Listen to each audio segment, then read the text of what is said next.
Blood sample గగన్ను భూమి ఇద్దరు తీసుకెళ్ళి ఆ ఎస్ఐ చేతిలో పెడతారు. రిపోర్ట్లు 4 డేస్ పడుతుందని చెప్పేసి అన్న తర్వాత ఎలాగైనా అపూర్వ కుట్రను బయట పెట్టి తనని అరెస్ట్ చేసే, ఎంత తొందరగా అరెస్ట్ చేస్తే అంత మంచిది అని చెప్పేసి భూమి అంటుంది. ఎలాగైనా సరే తన బ్లడ్ టెస్ట్ ప్రకారం డిఎన్ఏ రిపోర్ట్లో ఖచ్చితంగా తన పేరు వస్తుందని చెప్పేసి ఈ విధంగా అన్న తర్వాత ఈలోపు సరే ఎస్ఐ గారు, ఇక మీరు ఎంత త్వరగా దీని గురించి ఆలోచించి కేసును అంత త్వరగా ఆ అపూర్వను అరెస్ట్ చేసే మార్గం త్వరగా చూడండి అని చెప్పేసి భూమి అని అక్కడి నుంచి వెళ్ళిపోతుంది. ఈలోపు వెంటనే గగన్ భూమి తీసుకొని ఇంటికి వచ్చేస్తాడు. అదే సమయానికి భూమి గగన్కి చాలా థ్యాంక్స్ చెప్తూ ఉంటుంది.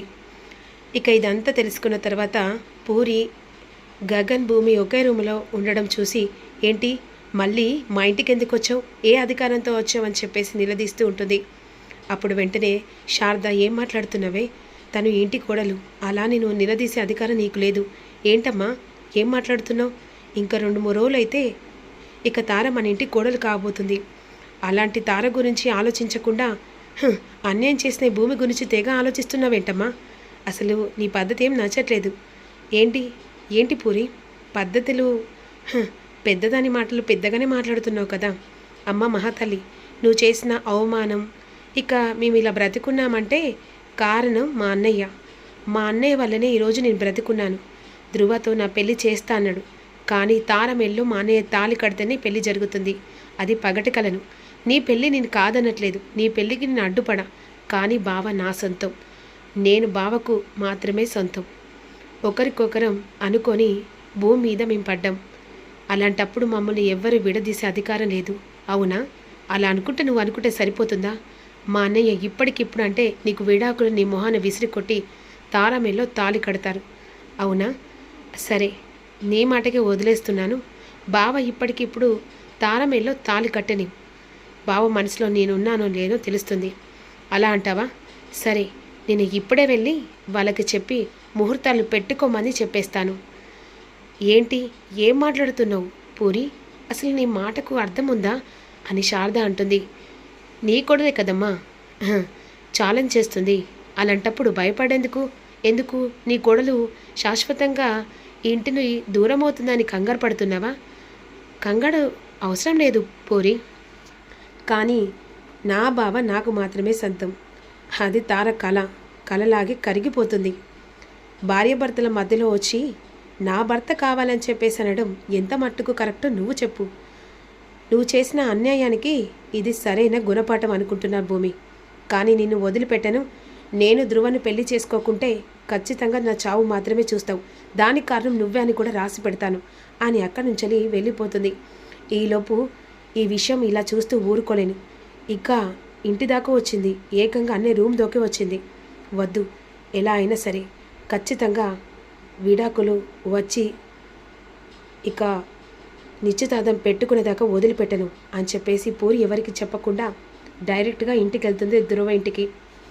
ఇక ధృవకు తారకి విషయం చెప్పేసరికి, ఏంటన్నయ్యా అసలు ఈ గగని ప్రవర్తన నాకు అర్థం కావట్లేదు, ఒకసారి నన్ను ప్రేమించినా అని చెప్పేసి ఇక పెళ్లి చేసుకుంటా అని మాట ఇచ్చాడు, ఇప్పుడు ఆ భూమి ఇంటి చుట్టూ తిరిగినా కూడా కనీసం అసహించుకోకుండా ఇలా చేస్తున్నాడేంటి, నాకేం అర్థం కావట్లేదు.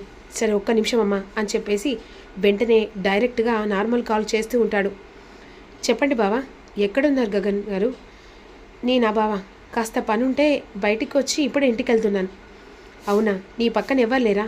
నా పక్కన ఎవరు లేరు బావా. తెలుసు, నీ పక్కన ఎవరున్నారో నాకు తెలుసు. అయ్యో బావా, నా పక్కన ఎవరు లేరు, ఇందాక ఇంట్లోకి వచ్చాను. సరే వీడియో కాల్ చేస్తాను, నీ పక్కన ఎవరున్నారో లేరో చూపించని చెప్పేసి వెంటనే వీడియో కాల్ చేస్తాడు. ఇక వీడియో కాల్లో, చెప్పు బావా, ఇప్పుడు నీ పక్కన ఎవరు లేరా? అయ్యో నా పక్కన ఎవరు లేరు, నేను ఇంట్లో ఉన్నాను. ఏంటి బావా దానికి భయపడేది అని చెప్పేసి విధంగా గగన్ని భూమి అంటూ ఉంటుంది. నువ్వు నోరు మూస్తావా అని చెప్పేసి సైగ చేస్తాడు.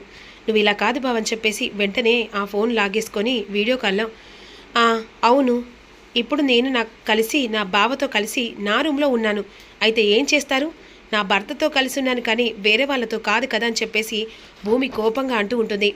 ఏంటే ఏమనుకుంటున్నావు, నా కాబోయే భర్త దగ్గర నువ్వు ఉండడం ఏంటి అని చెప్పేసి తార అంటుండగా, ఏంటి నీ కాబోయే భర్త కానీ నువ్వు ఇంకా 3 ముళ్ళు వేయించుకోలేదు కదా, కానీ నేను 3 ముళ్ళు వేయించుకొని 7 అడుగులు నడిచిన నా బావతో నా ఇంట్లో నేనున్నాను అని చెప్పేసి ఈ విధంగా భూమి తారతో గొడవ పడుతూ ఉంటుంది. ఇగో తార, చెప్తున్నాను విను. నువ్వు కలలాగే కరిగిపోతుంది. నా భర్త నాకు ఎప్పటికీ నా సొంతమే. విడాకులు పెళ్ళి అని చెప్పేసి అది నీ ఊహ మాత్రమే, అర్థమైందా అని చెప్పేసి కాల్ కట్ చేస్తుంది. నీకేమైనా మెంటలా?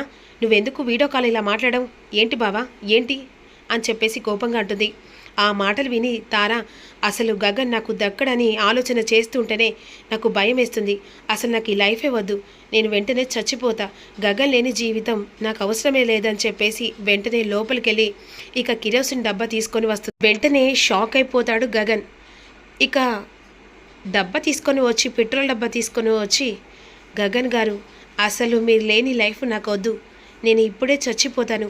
నువ్వు నాకు సొంతం కాదని తెలిసిన మరుక్షణం నేను భూమి మీద బ్రతికుండడం వేస్ట్, అందుకే నేను చనిపోవడానికి నిర్ణయించుకున్నాను. తారా, పిచ్చి పట్టిదా నీకేమన్నా అని చెప్పేసి ధ్రువ అంటాడు. ప్లీజ్ తారా, నా మాట విను తారా అని చెప్పేసి పూరి అంటుంది. ఇక లేదు, నేను ఎవ్వరి మాట వినను.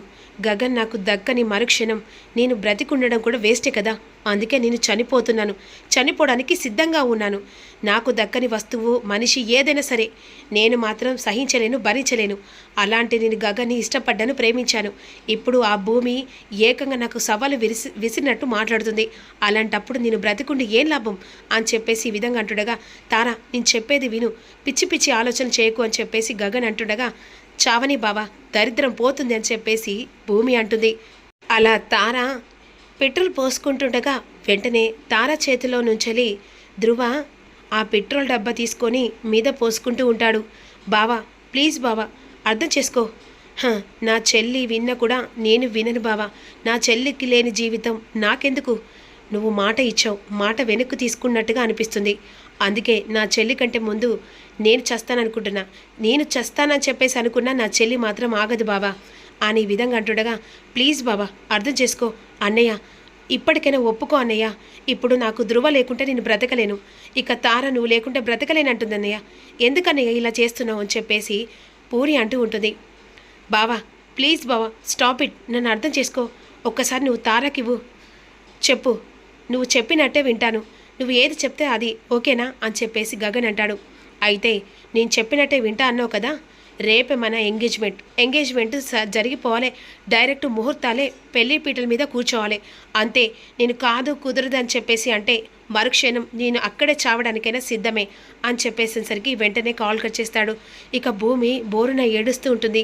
ఏంటి బావా నాకు ఈ కష్టాలు? అసలు దేవుడు భూమి మీద నన్ను ఎందుకు బ్రతికించాడు నాకు అర్థం కావట్లేదు. నా భర్త మంచోడని చెప్పేసి నీ చేత 3 ముళ్ళు వేయించుకున్నాను, కానీ నేను కష్టపెడుతున్నానేమో అని బాధపడ్డాను. పూరికి పెళ్లి చేయాలనుకున్నా, కానీ నా తమ్ముడు ఇలా చేశాడు. ఆ తర్వాత నా సంసారం సర్దుకపోతుంది అనుకున్నాను, కానీ అనుకోని జీవితంలో ఊహించని మలుపు తిరిగింది. అసలు నా జీవితంలో నాకంటూ ఏది లేదా? అయినా నువ్వు లేని జీవితానికి నేను బ్రతికి ఎందుకు బావా అని చెప్పేసి భూమి అక్కడి నుంచి వెళ్ళిపోతుంది. ఈ మాటలన్నీ ఒక్కసారిగా శారద వింటుంది. అసలు ఏం చేస్తున్నావురా, పిచ్చిగాని పట్టిందారా? భూమిని అలా బాధ పెట్టి ఏం చేయాలమ్మా? ఆ తార ఉన్ను ధ్రువ చనిపోవడానికి సిద్ధపడ్డారు అనేసరికి ఒక్కసారిగా శారద షాక్ అయిపోతుంది. ఇప్పుడు ఏం చేద్దాంరా? అటు చూస్తే నా కోడలు బాధ, ఇటు చూస్తే వీళ్ళ మొండి పట్టుతో నీ జీవితాన్ని ఆడుకుంటున్నారేమో అనిపిస్తుంది. ఇక ఏం చేయలేని పరిస్థితి అమ్మా అని చెప్పేసి ఈ విధంగా అనేసరికి వెంటనే తెల్లారేసరికల్లా ముహూర్తాల కోసం అని చెప్పేసి ధ్రువ చెల్లెలు ఇక కాస్త బంధువులను పట్టుకొని ఏకంగా ముహూర్తాలు పెట్టుకునడానికి వస్తారు. ఆ సమయంలో పెళ్లి కూతురుగా ఇక తయారయ్యి వస్తూ ఉంటుంది తార. ఇక్కడ పూరి కూడా రెడీ అవుతుంది. ఎంగేజ్మెంట్ ముహూర్తంతో పాటుగా పెళ్లి ముహూర్తం అన్నీ ఒకేసారి జరిగిపోవాలి. ఆ పెళ్లి కూడా 2 డేస్ వరకు వచ్చేలా చేయండి అని చెప్పేసి పంతులు గారికి చెప్పి పంతులు గారిని పట్టుకొని ధ్రువ వస్తాడు. మరోవైపు భూమి అక్కడ ఏడుస్తూ ఉంటుంది. అదే సమయానికి కేపీ వెంటనే ఇక భూమి దగ్గరికి వెళ్ళేసరికి ఏడుస్తున్న భూమిని అడుగుతాడు. ఏమైందమ్మా అని చెప్పేసరికి విషయం అంతా తెలుసుకుంటుంది. ఆ సమయంలో వెంటనే తెలుసుకున్న కేపీ ఏదైతే అది జరిగింది. ఇక నా కొడుకు నీకు అన్యాయం చేస్తున్నాడో ఏం చేస్తున్నాడో నాకు తెలియను, కానీ నీ జీవితం అత్తయ్య జీవితం కాకూడదమ్మా అని చెప్పేసి వెంటనే గబగబా వెళ్తుండగా ఇక్కడ ఎంగేజ్మెంట్ ముహూర్తాలు ఇక ఏర్పాట్లు అవుతాయి. గగన్కి అయిష్టంగానే ఇక తార పక్కన కూర్చుంటాడు. అక్కడ ధ్రువ పూరి పక్కన కూర్చుంటుంది. ఇక పంతులు గారి ముహూర్తాలు సమయం 25వ తేదీన ముహూర్తం చాలా బలంగా ఉంది అని చెప్పేసి ఇక ఒకరికొకరు ముహూర్తాలు బాగున్నాయని చెప్పేసి అనుకున్న తర్వాత మరుక్షణం వెంటనే అదే సమయానికి ఇక వాళ్ళు నిశ్చితాంబూలం అందుకోబోతుండగా ఒక్క నిమిషం అని చెప్పేసి కేపీ వస్తాడు. కేపీని చూసి అందరూ షాక్ అయిపోతారు. ఏం చేస్తున్నావురా, నువ్వేం చేస్తున్నావురా అని చెప్పేసి ఈ విధంగా గగన్ని నిలదీస్తూ ఉంటాడు కేపీ. ఇప్పుడు మీ అమ్మను వదిలేసి నేను పెళ్లి చేసుకున్నానని నువ్వు కుట్రతో అంతలా నా మీద పగపట్టావు కదరా, మరి నువ్వు చేస్తుందేందిరా? నీ భార్యను మోసం చేసి ఇంకో అమ్మాయి మెడలో తాళి కడుతున్నావే, మరి నా కొడులు చేసిన అది మోసం కదా.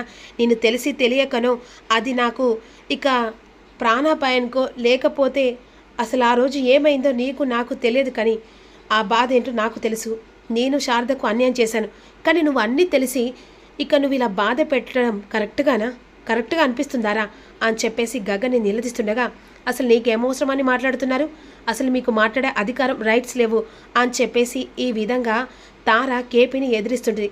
అప్పుడు వెంటనే శారద, నోరు మూస్తావా, నీకు మాట్లాడే అధికారం లేదు, ఎవతివే అని చెప్పేసి శారద ఇక తార అనేసరికి అందరూ షాక్ అయిపోతారు.